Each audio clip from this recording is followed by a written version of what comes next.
புதுச்சேரியில் கடந்த 3 மாதங்களாக OAGC என்ற செயலி பல்வேறு தவணை முறைகள் முதலீடு செய்தால் தினம்தோறும் பணம் தருவதாக கூறி விளம்பரத்தை படுத்தி புதுச்சேரியில் 530 பேரிடம் பல கோடி ரூபாய் மோசடி செய்துள்ளது.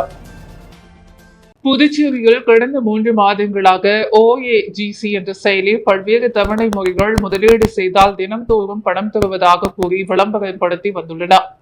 அதில் ரூபாய் 2000 முதலீடு செய்தால் தினமும் 100, ரூபாய் 5000 முதலீடு செய்தால் 250 ரூபாயும், ரூபாய் 10,000 முதலீடு செய்தால் ரூபாய் 500 ரூபாய் மற்றும் 19,500 முதலீடு செய்தால் தினமும் ரூபாய் 700 ரூபாய் வழங்கப்படும் என விளம்பரத்தில் உள்ளன. இதனை நம்பி ஒரு சிலர் கடந்த 3 மாதங்களாக பணத்தை அந்த செயலி முதலீடு செய்துள்ளன.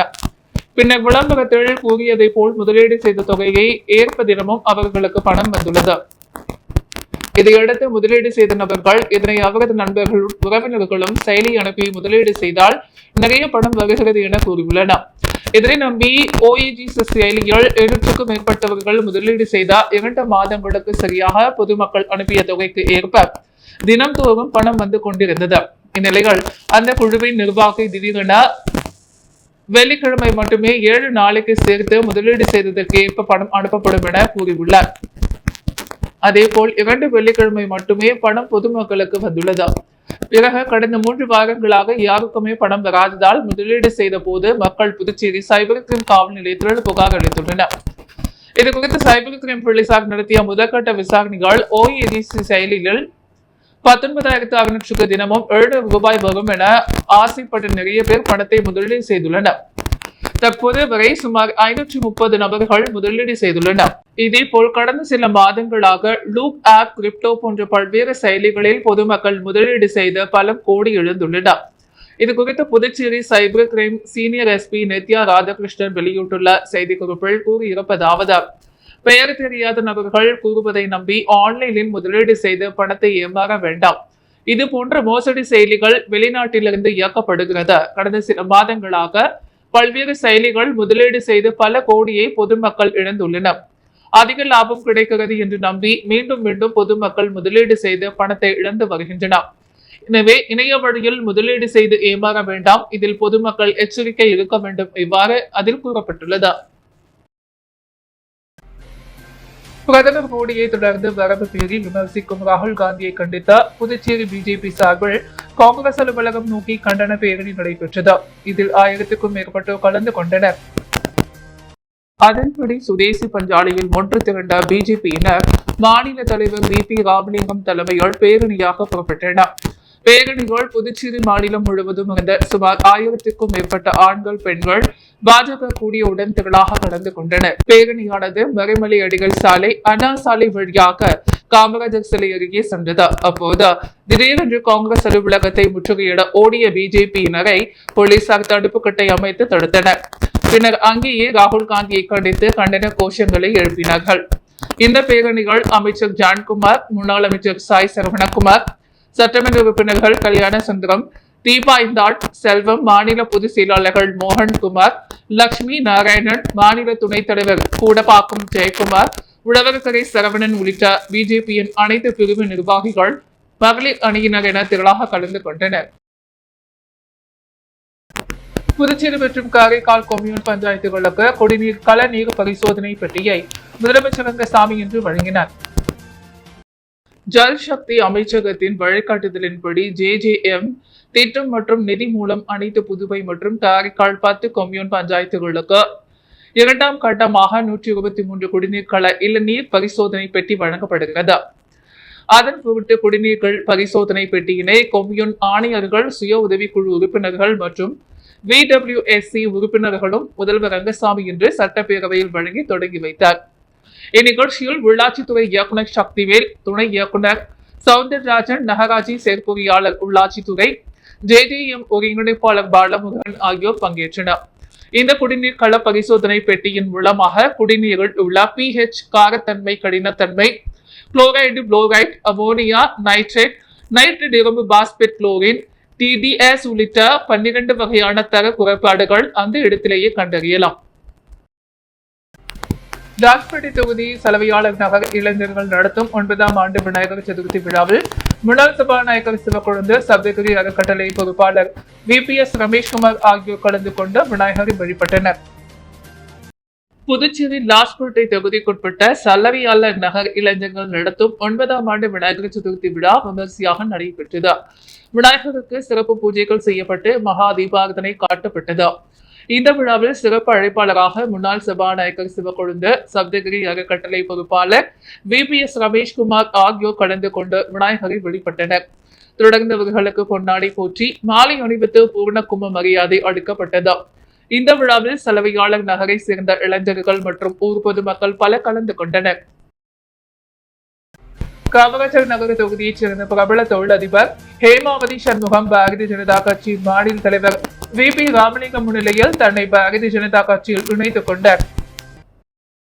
புதுச்சேரி பாரதிய ஜனதா கட்சி மாநில தலைமை அலுவலகத்தில் இன்று மாநில தலைவர் VP ராமலிங்கம் முன்னிலையில் பாரதிய ஜனதா கட்சியின் கொள்கை பிடிப்பின் காரணமாக காமராஜர் நகர தொகுதியைச் சேர்ந்த பிரபல தொழிலதிபர் ஹேமாவதி சண்முகம் தன்னை கட்சியில் இணைத்துக் கொண்டார். தொடர்ந்து அவருக்கு பாரதிய ஜனதா கட்சியின் மாநில தலைவர் VP ராமலிங்கம் பொன்னாடை போற்றி பூங்கொத்து கொடுத்து பாரதிய ஜனதா கட்சியின் துண்டு அணிவித்தும் வாழ்த்து தெரிவித்தார். மேலும் இனிப்பு நிகழ்ச்சியில் மாநில பொதுச் செயலாளர்கள் மோகன்குமார், மாநில செயலாளர் தமிழ்மாறன், மகளிர் அணி தலைவர் தாமரை செல்வி, நெடுங்காடு தொகுதியை சேர்ந்த டாக்டர் விக்னேஸ்வரன், மகளிர் அணி துணைத் தலைவர் தனலட்சுமி, மகளிர் அணி பொதுச் செயலாளர் விஜயலட்சுமி, சமூக ஊடக பொறுப்பாளர் கார்த்திகேயன், ஊடக பொறுப்பாளர் திருநாவுகேஸ்வரன் ஆகியோர் உடன் இருந்தனர். தென்மண்டல கராத்தே போட்டியில் சாம்பியன்ஷிப் போட்டியில் பதக்கம் பெற்ற புதுச்சேரி சோபுகை ஷிடோ ரியோ பெடரேஷன் மாணவர்களை முதல்வர் ரங்கசாமி பாராட்டினார். புதுச்சேரி சோபுகை ஷிடோ ரியோ பெடரேஷன் மாணவர்கள் பெங்களூரில் நடைபெற்ற தென்மண்டல கராத்தே சாம்பியன்ஷிப் மற்றும் சென்னை நகரில் நடைபெற்ற all India pseudo Rio karate போட்டி ஆகியவற்றில் பதக்கம் வென்று சிறப்பான சாதனை புரிந்துள்ளனர். இம்மாணவர்களுக்கு பயிற்சியாளர்களுக்கான கரம் சஞ்சி, சபரிகாந்த் M, தனசூர்யா கலையரசன் ஆகியோருடன் புதுச்சேரி மாநில முதல்வர் ரங்கசாமியை நேரில் சந்தித்து வாழ்த்து மற்றும் ஆசீர்வாதம் வழங்கினார். சென்னை நகரில் நடைபெற்ற போட்டியில் மாணவர்கள் ஜப்பான் நாட்டைச் சேர்ந்த சோகே கென்யோ மபூனி அவர்களிடம் பரிசுகள் பெறும் அபூர்வ வாய்ப்பை பெற்றனர். இவர் ஷிடோரியோ கராத்தே தோவின் 3ஆம் தலைமுறை தலைமைக்குரியவர். இந்த பெருமை மிக்க சாதனைகள் அனைத்தும் ஆல் இந்தியா ரிடோரியோ கராத்தே பெடரேஷன் பொதுச் செயலாளர் ஷின்ஜி அல்தாப்பு அலாம் அவர்களின் அயராத உழைப்பு மற்றும் வழிகாட்டுதலால் சாத்தியமாகியுள்ளன. மேலும் சோகே கென்யோ மபூனி அவர்களை இந்தியாவுக்கு கொண்டு வந்த சென்னை நகரில் மாணவர்களுக்கு சிறப்பு பயிற்சி மற்றும் வழிகாட்டுதலை வழங்க செய்ததற்காக all India pseudo Rio karate federation தலைவர் சென்சை பிரேம்ஜித் சென் மற்றும் பொதுச் செயலாளர் ஷின்ஜி அல்தாப் அலாம் ஆகியோரின் தலைமை மனப்பார்ந்த நன்றியும் பாராட்டுகின்றோம். அதேபோல் கராத்தே இந்தியா ஆர்கனைசேஷன் தலைவர் ஹன்ஷி பரத் சர்மா மற்றும் தென்னிந்திய கராத்தே பெடரேஷன் பொதுச் செயலாளர் பார்கவ் ரெட்டி ஆகியோரின் தொடர்ந்து ஊக்கம் மற்றும் ஆதரவுக்கு நன்றி தெரிவிக்கின்றோம். மேலும் உலக கராத்தே பெடரேஷன் மற்றும் ஆசிய கராத்தே பெடரேஷன் நீதிபதி கரம் சஞ்சி தென்னிந்தியா கராத்தே பெடரேஷனில் ரிபர்டி கமிஷன் உறுப்பினராக நியமிக்கப்பட்டிருப்பதை பெருமையுடன் தெரிவித்தனர். புதுச்சேரியில் பெண் ஒருவருக்கு சொந்தமான இடத்தில் குறைந்த விலைக்கு திமுக மாநில அமைப்பாளரும் எதிர்கட்சி தலைவருமான சிவா கேட்டு மிரட்டுவதாக அப்பெண் தனது வயது முதிர்ந்த மாமியார் மற்றும் உறவினருடன் தன்னை துணைநிலை ஆளுநர் கைலாசநாதனிடம் புகார் மனு அளித்துள்ளார். மேலும் இந்த விவகாரத்தில் தமக்கு எந்த சம்பந்தமும் இல்லை என்றும் தனது தொகுதியில் இருக்கும் இடத்தில் பிரச்சனை என்பதால் தான் தலையிட்டதாக சிவா பேட்டி. புதுச்சேரி பிள்ளைத்தோட்டம் சாரம் பகுதியைச் சேர்ந்தவர் சந்திரன் மனைவி சாந்தலட்சுமி. இவரது கணவர் கடந்த 2022ஆம் ஆண்டு உடல் நல குறைவால் உயிரிழந்த நிலையில் தனது கணவரின் தாயாருடன் சாந்தலட்சுமி வசித்து வருகிறார். இவருக்கு வெளியூர் தொகுதிக்குட்பட்ட உதியம்பாட்டு கிராமத்தில் சொந்தமாக 7 ஏக்கர் பரப்பளவு கொண்ட விவசாய நிலம் உள்ளது. வாரிசு இல்லாத இவர் தனது நிலத்தை விற்பனை செய்ய வேண்டும் என தனது அண்ணன் மகனாக IRPN துணை உதவி ஆய்வாளர் கார்த்திகேயனிடம் தெரிவித்துள்ளார். அதன்படி கார்த்திக் தனது மாமா நிலத்தை அளந்து வேலி அமைத்து நிலத்தை விலை பேசி உள்ளார். இது குறித்து அறிந்த திமுக மாநில அமைப்பாளரும் எதிர்கட்சி தலைவருமான சிவாவின் ஆதரவாளர்கள் சாந்தலட்சுமி நிலத்தில் போடப்பட்டிருந்த வேலிகளை அகற்றிவிட்டு அந்த இடத்தில் சிவாவுக்கு குறைந்த விலைகள் விற்பனை செய்ய வேண்டும் என்று மிரட்டல் விடுத்ததாக கூறப்படுகிறது. இதனை அடுத்து எதிர்கட்சி தலைவர் சிவாவின் வீட்டுக்கு சென்ற கார்த்திகேயன் பேசிய போது சிவா தனது அந்த இடம் தனக்கு வேண்டும் என்றும் தான் கேட்கும் விலைக்கு நிலத்தை கொடுத்து விட்டு செல்ல வேண்டும் என அவரை தரை குறைவாக பேசி வெளியே செல்லுமாறு கூறியுள்ளார். இந்த நிலையில் இந்த விவகாரம் தொடர்பாக கார்த்திகேயன் தனது அத்தை சாந்தலட்சுமியுடன் வில்லியனூரில் காவல் நிலையத்தில் அளித்த புகாரின் மீது போலீசார் நடவடிக்கை எடுக்காமல் கார்த்திகேயன் மீது எதிர்க்கட்சித் தலைவரை மிரட்டியதாக புகார் பதிவு செய்யப்பட்டது.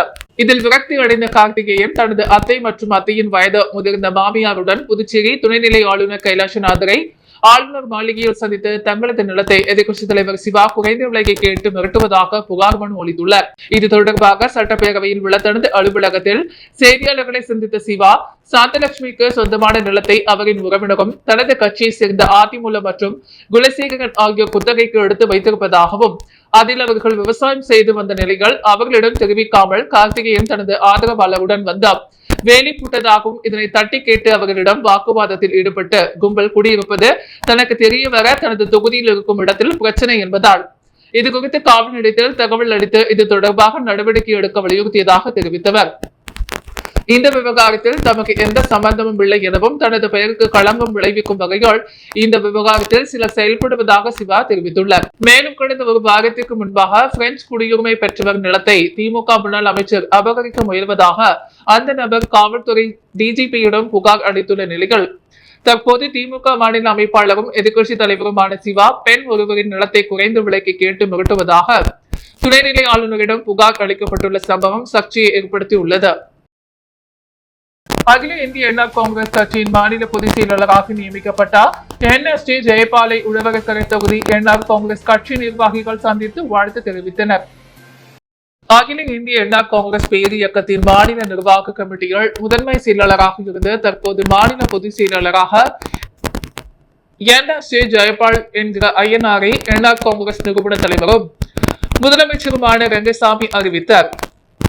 இந்நிலையில் முன்னாள் அமைச்சர் NG பன்னீர்செல்வம் வழிகாட்டுதலின்படி அகில இந்திய என்ஆர் காங்கிரஸ் உழவர்கரை சட்டமன்ற தொகுதியின் துணைத் தலைவர் வேல்முருகன் என்ஆர் காங்கிரஸ் பொதுச் செயலாளர் NSJ ஜெயபாலை சந்தித்து பொன்னாடை போற்றி பூங்கொத்து கொடுத்து வாழ்த்துக்களை தெரிவித்தார்.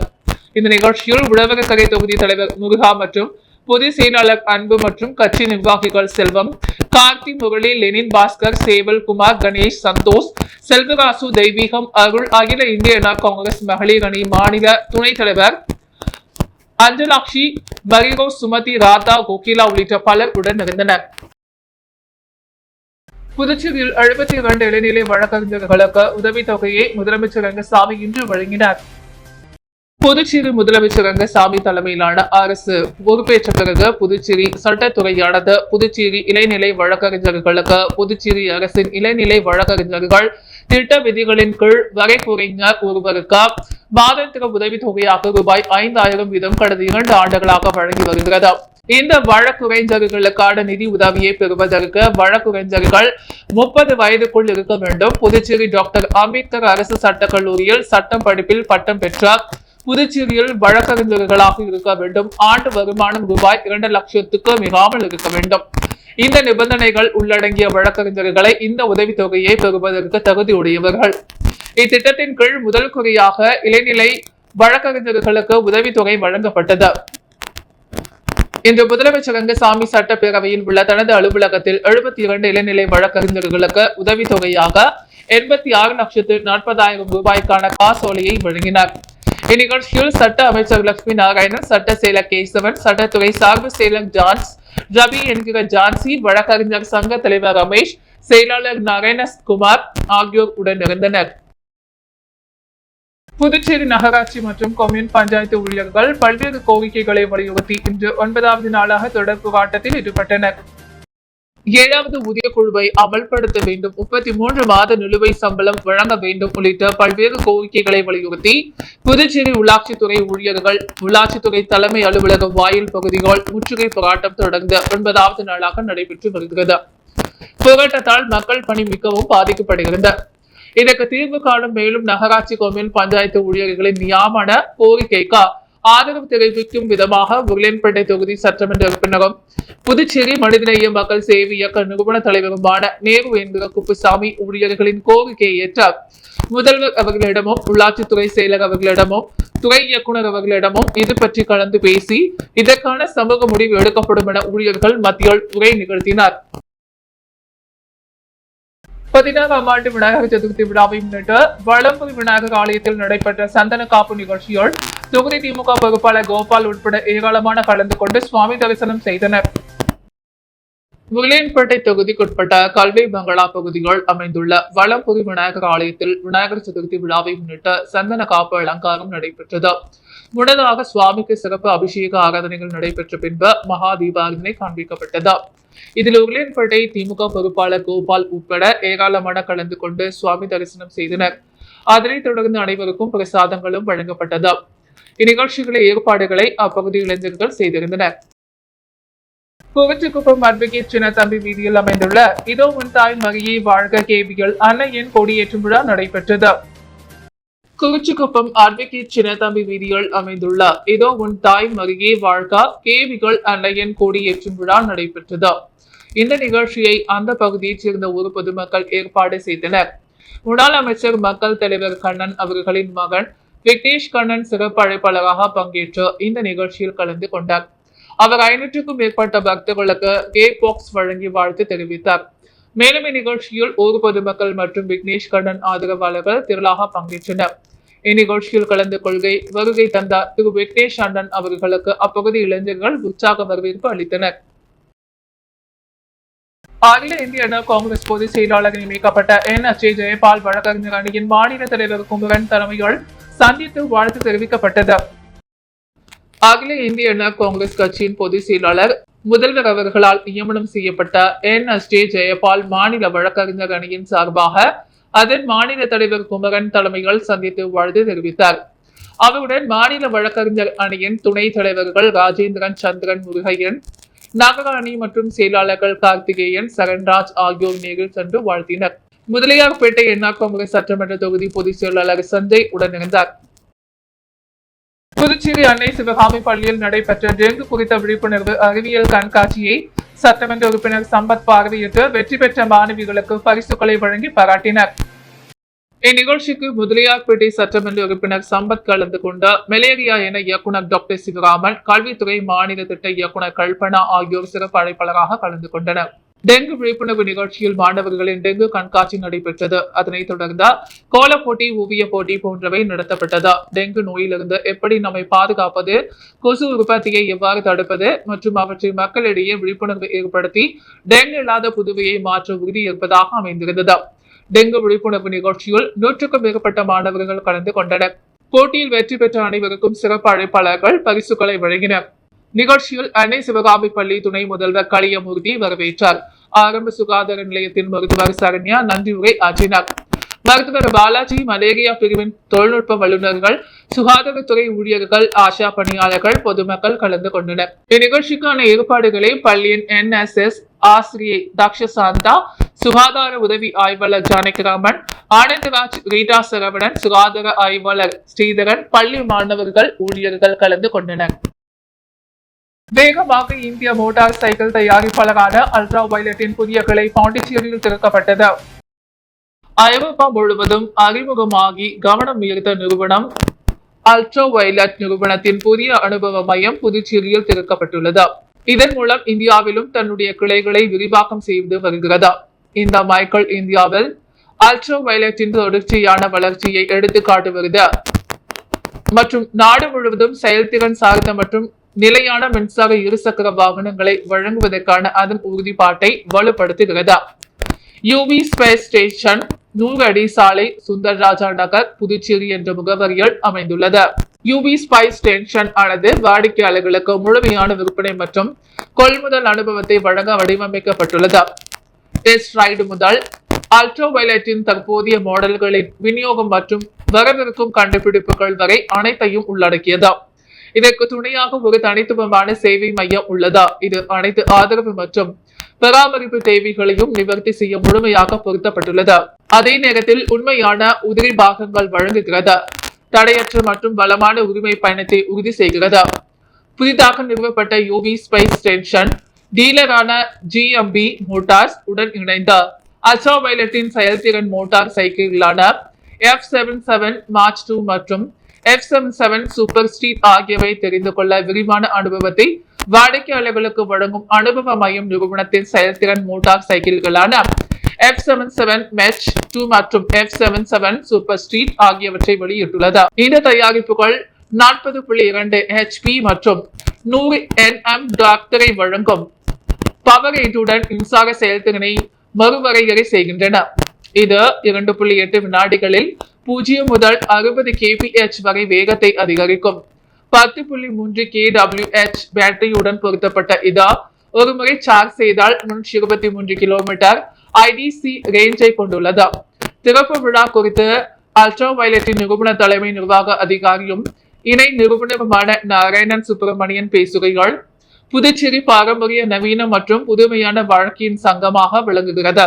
வடிவமைப்பு செயல்திறன் மற்றும் நிலைத்தன்மை ஆகியவற்றில் ஆழ்ந்த ஆர்வம் உள்ள ஒரு சமூகமாக இயற்கையாகவே மின்சார மொபிலிட்டி எனும் எதிர்கால தொழில்நுட்பத்துடன் ஒதுக்க போகிறது. இங்குள்ள எங்கள் புதிய அனுபவ மையம் வெறும் இடம் மட்டுமல்ல, ரைடு செய்வதற்கான அடுத்த சகாப்தத்திற்கான நுழைவாயிலாகும். அங்கு அதிநவீன தொழில்நுட்பம் புதுமைகள் சந்திக்கிறதா. புதுச்சேரிக்கு அல்ட்ரா வயலட் வாகனங்களின் மாடல்களை கொண்டு வருவதில் நாங்கள் மகிழ்ச்சி அடைகிறோம். மேலும் வாடிக்கையாளர்களுக்கு நிகரற்ற அனுபவத்தையும் வழங்க உறுதி பூண்டுள்ளோம் என்றார். அல்ட்ரா வயலட் தொடர்ந்து எல்லைகளை தாண்டி அதன் தயாரிப்புகளை காலப்போக்கில் தொடர்ந்து செம்மைப்படுத்துகிறது. அதன் சமீபத்திய புதுமை பாய்ச்சல் மின்சார இயக்கத்தின் பரிமாண வளர்ச்சியால் ஒரு வரையறுக்கப்பட்ட தருணத்தை குறிக்கிறது. GEN3 பவர் டேட்டன் பார்மவேக் மற்றும் பாலிஸ்டிக் பிளஸ் செயல்திறன் மேம்பாடு இது அனைத்து F77 போந்திய மற்றும் புதிய வாடிக்கையாளர்களுக்கு பூஜ்ஜிய விலையில் கிடைக்கிறது. F77கள் இப்போது மிகவும் ஷார்ப் ரெஸ்பான்ஸ், விரைவான முடக்கம் மற்றும் வேகமான ஆரம்ப எழுச்சியை வழங்குகின்றது. 2024 ஆண்டில் F77களில் பரிமாண வளர்ச்சியின் முதல் கட்டம் உழுவை கட்டுப்பாடு, டைனமிக் ஸ்டெபிலிட்டி கண்ட்ரோல், UVDSE 10 நிலை regenerating braking, hill hold assist, violet AI மற்றும் பல போன்ற பாதுகாப்பு அம்சங்களில் கவனம் செலுத்தியது. அன்றாட செய்திகளை உடனுக்குடன் தெரிந்து கொள்ள பாண்டி ஹெட்லைன்ஸ் சேனலுக்கு சப்ஸ்கிரைப் செய்து கொள்ளுங்கள்.